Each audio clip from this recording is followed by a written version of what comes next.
Oh, good morning, boy. Wake up, girl. Hello, hello. Olá, futuros calouros mais maravilhosos deste Brasil varonil, tudo bem com vocês? Eu espero que vocês estejam bem.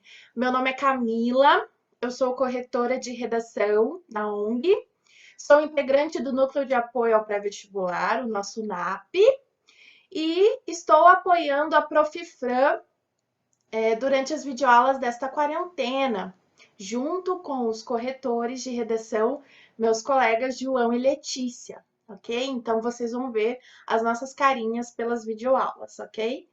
A Prof. Fran, ela está começando o trabalho de conclusão de curso dela. É o momento mais importante da graduação, em que com este trabalho nós conseguimos o diploma de formado, ok? Logo, logo vocês terão essa sensação também.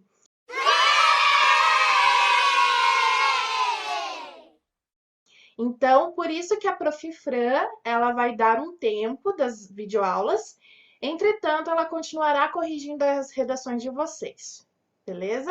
Qualquer dúvida, vocês podem contar conosco, com a nossa equipe, eu, Fran, João e Letícia.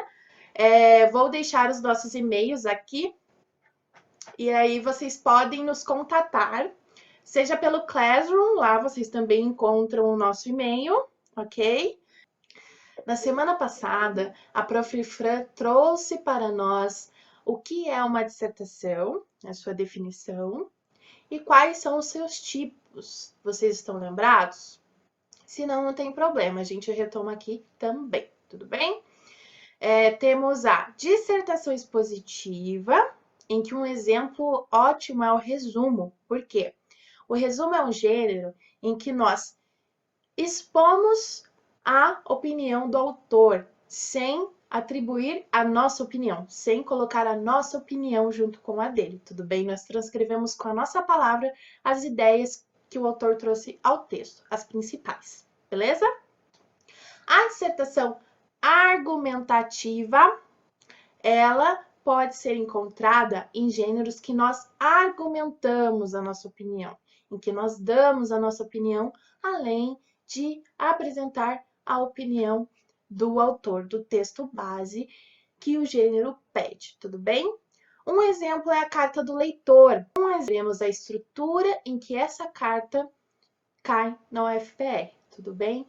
Como que vocês podem aprimorar a escrita de vocês da carta com base no que vai cair no vestibular. Enquanto vocês estiverem vendo essa aula, anotem as possíveis dúvidas, os possíveis questionamentos que forem surgindo. Lembre-se que não existe pergunta boba, não existe pergunta besta. Todas as perguntas são interessantes, todas as perguntas são dignas de serem respondidas. Então, Prof. Camila, o que é essa carta do leitor? Ela é uma carta do Yu-Gi-Oh! Ela é uma carta em que a gente envia para o Lata Velha lá do Caldeirão do Hulk? Ou ela é uma carta em que a gente envia para o crush ou para a crush, que a gente está afim ali? O que é essa bendita carta do leitor? Então vamos ver agora.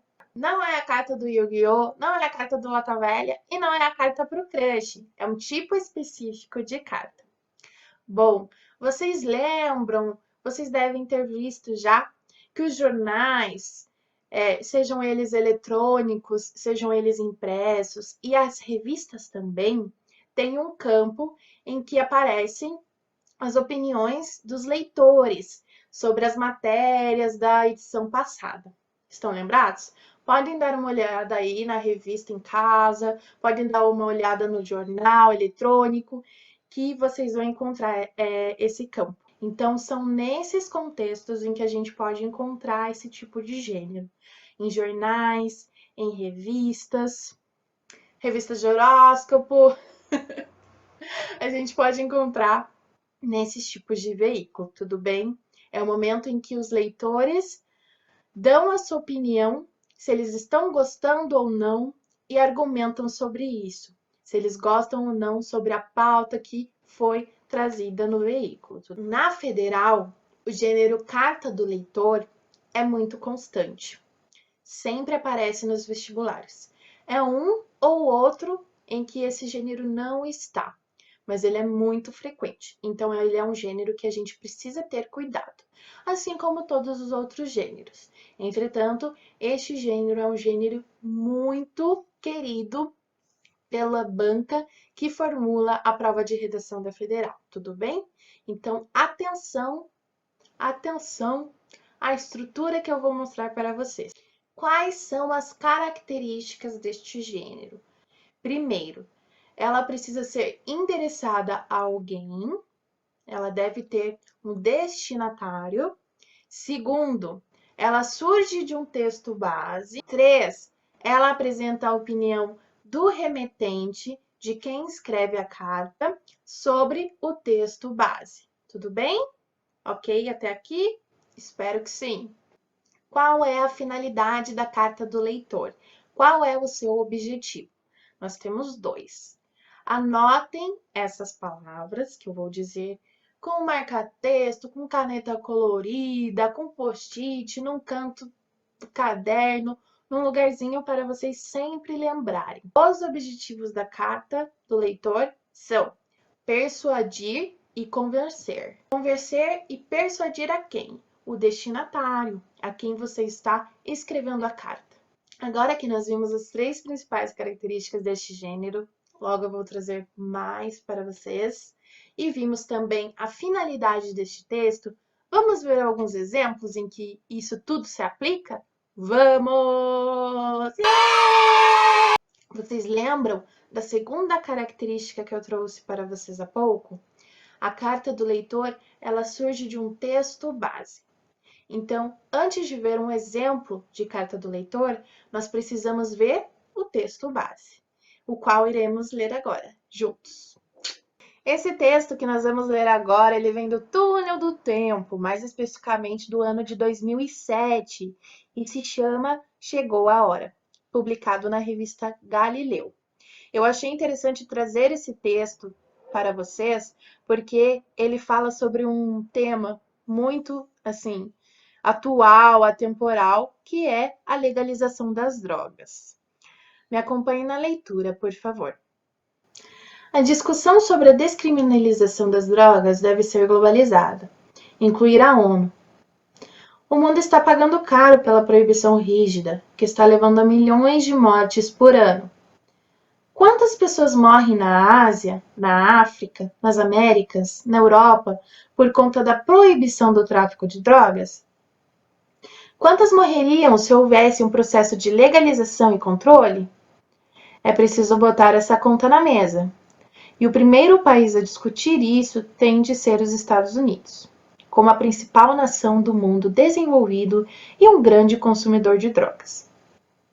Enquanto isso, são gastos bilhões de dólares por ano no mundo inteiro no combate à droga. Os resultados são pífios e muita gente continua morrendo. O trecho entre aspas foi dito a Galileu por Sérgio Cabral, governador do Rio de Janeiro e primeiro político brasileiro em cargo executivo a erguer a voz a favor da legalização das drogas. Seria um indício de que chegou a hora de o Brasil considerar a descriminalização, pelo menos da maconha, considerada há décadas a mais leve das drogas ilícitas? Sim e não. O balanço entre prós e contras ainda não tornou possível chegar a um veredito a respeito. O certo é que o aumento da violência e a necessidade de encontrar fórmulas para combatê-la vem incentivando muita gente a considerar a hipótese de liberar a maconha. Para alguns estudiosos, o cálculo é simples. Menos gente morreria caso isso acontecesse. Será? Perguntam os demais. O debate está aceso. Como nós podemos observar nesta leitura, este texto apresenta a opinião do então governador, lá em 2007, do Rio de Janeiro, o Sérgio Cabral, a respeito da legalização. Este é um tema que ele é recorrente em vestibulares e em concursos. Inclusive, ele já apareceu como tema da redação do Enem em 2013. Só que sobre uma droga específica. Qual foi o tema? Os efeitos da implantação da lei seca no Brasil. Então, vocês podem observar que os vestibulares, a UFPR, o Enem, entre outros, eles trazem temas atemporais, que eles podem ser pauta em qualquer momento, e trazem temas atuais também. Por exemplo, com certeza vai cair Coronavirus! Coronavirus! A gente não tem dúvida disso. Seja na redação ou nos exercícios. Este é um tema importante para ser estudado, para ser visto aí nas mídias. Entretanto, independente do tema, se vocês fixarem bem a estrutura do gênero textual, a estrutura da carta do leitor, vocês vão se dar bem em qualquer assunto que cair. Para mostrar como seria uma produção de carta do leitor deste tema, deste texto base, eu trouxe um exemplo para vocês. Mas antes, vamos ver o comando da questão. A questão que poderia cair no vestibular sobre esse tema. Escreva uma carta ao governador do Rio de Janeiro, manifestando sua opinião a respeito da descriminalização das drogas. Assuma uma posição e apresente argumentos para sustentá-la. A sua argumentação deve contemplar algumas presentes no texto. Então, reafirme-as ou negue-as. Use de 12 a 15 linhas. Então, agora, vamos ao exemplo da carta. Prezado senhor governador Sérgio Cabral, muito positivo o posicionamento tomado pelo senhor em relação à descriminalização das drogas, defendendo que, a partir dela, ocorreria a diminuição do número de mortes e não se despenderia os bilhões de dólares gastos atualmente no mundo inteiro no combate às drogas. Como jovem, inserido em uma sociedade marcada pelos vícios, percebo testemunhalmente que os dependentes estão, em muitos casos, envolvidos em crimes leves. Entretanto, a maior violência não está nas consequências dos efeitos psicoativos. Está no processo de produção e entrega dos entorpecentes, no narcotráfico e no tráfico, sendo este presente fortemente em seu estado, o Rio de Janeiro. A liberação acarretaria a inutilidade do tráfico e o consequente desaparecimento desta prática, visto que seria possível a obtenção das drogas por meios lícitos. Além disso, deve haver a defesa da liberdade individual. Segundo o filósofo iluminista Jean-Jacques Rousseau, o homem é livre, mas em todos os lugares está acorrentado. Assim, o governo deveria liberalizar as drogas e, por meio de escolhas pessoais, retirar as amarras que prendem o homem a um sistema burocrático e provadamente ineficiente. Agora, vamos identificar nesta carta as características solicitadas na questão. Para escrever uma carta, eu preciso colocar um vocativo, ou seja, a pessoa a quem eu vou escrever a carta, que aqui, no caso, está sinalizado como prezado senhor governador Sérgio Cabral. Logo no início do texto, percebemos que o remetente concorda com o posicionamento do governador, ou seja, ele apresenta a tese dele, opinião sobre o tema, legalização das drogas. Mais especificamente no seguinte trecho.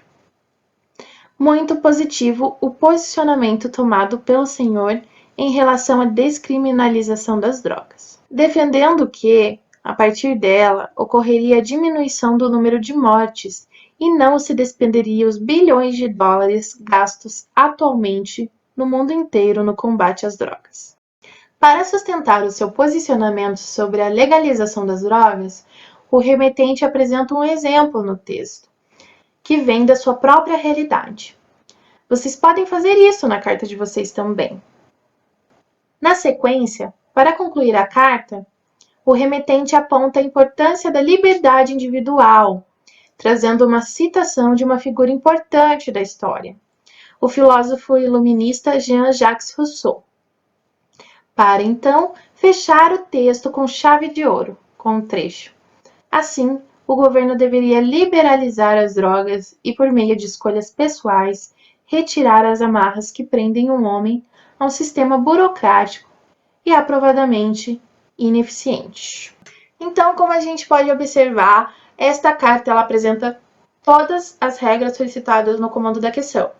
Ela foi escrita entre 12 e 15 linhas. Ela apresenta uma opinião sobre o tema, uma opinião a favor sobre o tema, poderia ser contra também. E apresenta argumentos que sustentam essa opinião. Nos argumentos a gente observa que a pessoa ela traz exemplos da própria vida dela, o que é muito legal de ser feito, e traz um argumento de autoridade, ou seja, a fala de uma pessoa, uma figura pública, para fundamentar os argumentos apresentados. E depois fecha com uma frase, concluindo o texto. Então, a gente observa a introdução, desenvolvimento e conclusão. Agora, será que esse texto ele possui entre 12 e 15 linhas? Não. Mesmo tendo respeitado todas as outras regras do comando, se esse texto fosse para o vestibular, ele seria zerado, pois ultrapassar o limite de linhas invalida a prova, zera a prova. Então, tomem muito cuidado. Eu encho o saco nas correções com isso, porque é um fator super importante. Respeitem o número de linhas. Mesmo se vocês fizerem um texto incrível e ele não estiver de acordo com o limite, ele pode ser zerado e isso complica a nota de vocês na redação. A prova de redação no vestibular da UFPR ela acontece na segunda fase. A primeira fase é um vestibular com 80 questões para todo mundo. Quem acerta grande parte das questões vai para a segunda fase. E na segunda fase tem as questões específicas da área que você quer seguir, seja química, matemática, física, biologia. E tem também a prova de redação. A prova de redação tem um importante peso na nota. Vocês vão encontrar 3 redações, 3 gêneros textuais para serem produzidos. Se vocês zerarem uma dessas redações, a nota já vai diminuir. Então, é importante que vocês respeitem o comando da questão. Ao terminarem um texto, leiam o comando da questão e leiam o texto e vejam, será que o meu texto está atendendo o comando por completo? Se sim, beleza. Se não, vamos revisar. É muito importante, gente, pois a nota da segunda fase é o que vai levar vocês para a lista de aprovados da UFPR para o banho de lama. Então, atentem-se ao comando da questão das redações. Ao ficarem atentos ao comando da questão, vocês tiram a redação de letra, tudo bem? Agora que nós vimos o exemplo, a gente vai ver a estrutura da carta do leitor. O que a carta do leitor deve conter? Data e local, quando solicitado, somente se solicitado. Vejam que esses exemplos que eu mostrei para vocês não tem, pois o comando da questão não solicita. Vocativo, senhor editor, senhor jornalista, senhor governador de Minas Gerais. Texto opinativo, em que o uso da primeira pessoa é permitido. Esse texto, ele deve conter introdução, desenvolvimento e conclusão. Na introdução, recomenda-se sempre que seja citado a do jornal, o veículo, a revista em que o texto base foi publicado. Depois de citar o tema e a revista, é a hora de mostrar a opinião sobre o tema. Qual é a sua opinião? Você é a favor ou contra? Este é o momento.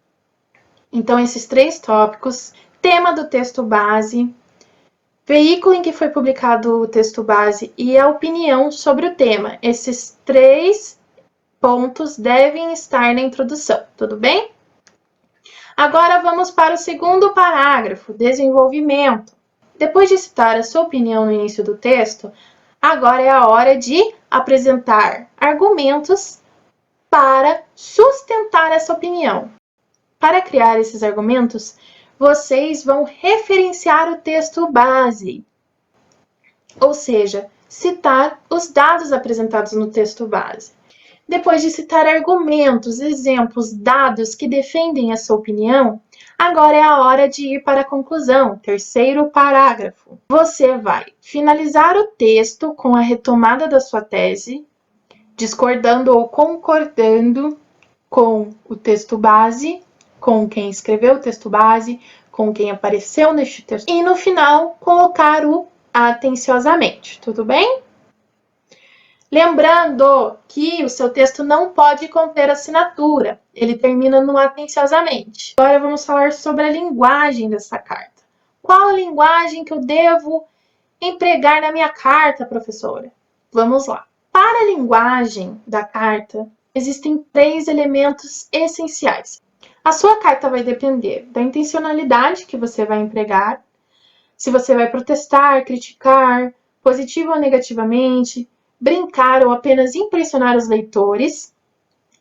Vai depender também do seu perfil, do perfil do autor desta carta, os seus gostos, a idade, o nível cultural, conhecimento externo, conhecimento de mundo, etc.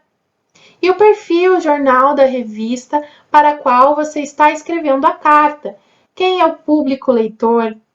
Vai depender do assunto em que é publicado nessa revista, o assunto do texto base e o grau de formalismo, entre outras questões. Ou seja, uma carta escrita para a revista de horóscopo, por exemplo, ou para a revista Capricho, não vai ser a mesma carta escrita para o Estado de São Paulo, para a Folha de São Paulo, para a revista Veja, super interessante, porque os públicos são diferentes, tudo bem? Então, a minha dica é: observem a linguagem empregada no texto base e utilizem-a como base para a sua carta. Se for uma linguagem mais informal, vocês podem aplicar uma linguagem mais informal na carta também. Se for uma linguagem mais formal, vocês podem aplicar uma linguagem mais formal, ok? A dica é: apliquem sempre a linguagem formal da língua portuguesa. Essa dica é ótima sempre, em todos os momentos. Até porque grande parte dos textos base de vestibulares, eles têm uma linguagem formal, mais séria e tal. Agora vamos ver algumas características importantes sobre o destinatário da carta. Se o texto base foi assinado por alguém, tem o nome de algum jornalista, vocês podem citar diretamente o nome deste jornalista. Se não tiver o nome, vocês podem citar o editor da revista, que é a pessoa responsável pela autorização da veiculação dos textos na revista ou no jornal. Há algumas propostas em que o próprio comando da questão solicita que você direcione a carta para alguém. Como, por exemplo, a proposta que nós vimos sobre a legalização das drogas, em que o comando da questão solicitava que nós escrevêssemos uma carta para o governador do Rio de Janeiro, ok? Ele não foi a pessoa que escreveu a matéria, mas ele foi a pessoa que deu o depoimento da matéria. Mas esses casos não são tão comuns. Geralmente a gente escreve ou para o senhor editor ou para o jornalista. Agora que vocês já viram exemplos de carta do leitor, que vocês já viram como é a linguagem empregada, a estrutura, viram a dica de chamar a pessoa a quem você vai direcionar a carta, o vocativo, agora é a hora de nós produzirmos uma proposta. A nossa proposta da semana, ela vai ser publicada no Google Classroom ainda nesse domingo. Eu adianto para vocês que esta proposta é sobre o coronavirus. Então fiquem ligados lá no Google Classroom, que logo logo vocês terão acesso a essa produção. Eu tenho umas diquinhas rápidas para vocês produzirem essa redação. São 6 dicas. Atentem-se ao número de linhas, por favor, gente. Please, atentem-se. Se o comando da questão pede para que vocês escrevam entre 12 a 15 linhas, escrevam entre 12 a 15 linhas. A minha sugestão, como vocês vão escrever a prova, como vocês vão escrever a redação da UFPR à mão, e para quem fará o Enem presencial também escreverá a proposta de texto à mão, sugiro que, antes de vocês digitalizarem e nos enviarem a proposta no Classroom, escrevam esse texto na folha de caderno e vejam. Esse texto respeita o número de linhas? Se sim, eu vou passar para o computador, tudo bem? Atentem-se também à pontuação. Para fazer esse exercício da pontuação, eu recomendo que, após terminar o texto de vocês, Leiam o texto pausadamente e vejam. Será, questionem-se, será que aqui vai uma vírgula? Será que aqui vai um ponto? A forma como a gente lê o texto denuncia isso. Então, façam essa leitura depois de terminarem o texto para revisar a pontuação. Terceira dica. Façam um planejamento do texto de vocês antes de começá-lo. Como pode ser feito esse planejamento? Escrevam numa folha, introdução, desenvolvimento e conclusão, conforme a estrutura que a gente viu aqui nessa videoaula. Pensem, o que a minha introdução deve ter? O que o meu desenvolvimento deve ter? O que a minha conclusão deve ter? A partir disso, escrevam em tópicos mesmo. Qual é o tema? O tema é a legalização das drogas. Qual a minha opinião sobre este tema, sobre o texto base? Escreva em palavras simples, rápidas, para vocês terem um caminho para perseguir durante o texto. Esse planejamento facilita muito a produção de vocês, porque vocês não se perdem durante a produção. Sempre que vocês lembrarem, o que eu tenho que fazer mesmo? Vejam ali, estou no desenvolvimento, eu já citei um argumento, então eu vou trazer um exemplo do texto base para fundamentar esse argumento. Estou na conclusão, falta um fechamento para o meu texto. Então, esse mini planejamento ajuda vocês durante a produção. É uma regra de ouro que eu sempre faço, todo tipo de planejamento, com tópicos bem rápidos para eu visualizar antes de produzir o meu texto. Quando vocês verem que vocês estão repetindo muitos termos no texto, acessem o site www.sinonimos.com.br. Ele é ótimo, gente. Eu sempre carrego no meu bolso. Se eu repito muito uma palavra no meu texto, eu vou lá no sinonimos.com, digito essa palavra e vejo outras possibilidades de substituição, outros termos que têm a mesma ideia da palavra que eu preciso substituir. Por exemplo, eu estou substituindo muito o conectivo pois no meu texto. Isso está me incomodando demais. O que eu posso fazer? Vou lá no site sinonimos.com e digito pois, digito essa palavra. Vão aparecer várias possibilidades para eu substituir as várias menções no meu texto. Quinta dica da Prof. Camila. Usem e abusem dos conectivos. Eu já estava falando do conectivo pois. Ele é ótimo para costurar as ideias. Eu vou publicar, junto com os slides no Classroom, junto com a proposta de redação, vou publicar uma lista de conectivos para vocês. Qual é o papel dos conectivos? Eles são termos que ajudam a costurar o texto, ou seja, dar uma coesão ao texto de vocês e ajudam a ele ter coerência, que é dar um sentido ao texto de vocês. Coesão, costuradinho o texto, parágrafos que se ligam e coerência, o sentido no texto como um todo. Finalizamos a aula de hoje. Agora, tome uma aguinha, tome um sol. Eu sei que ano de vestibular é um ano que a gente tem que estudar bastante, mas não esqueçam de cuidar de vocês mesmos. Leiam uma história em quadrinhos que seja interessante para vocês, um livro, vejam um vídeo, tomem um banho de sol, meditem. Isso é fundamental para vocês manterem a calma durante este ano, tudo bem? É fundamental tanto para a quarentena, para qualquer momento da vida de vocês. Tirem um tempo para vocês. Estudem, mas tirem um tempo para vocês. Beijos, fiquem bem, boa semana, bons estudos. Qualquer coisa, contem comigo e contem com toda a equipe de redação, tudo bem?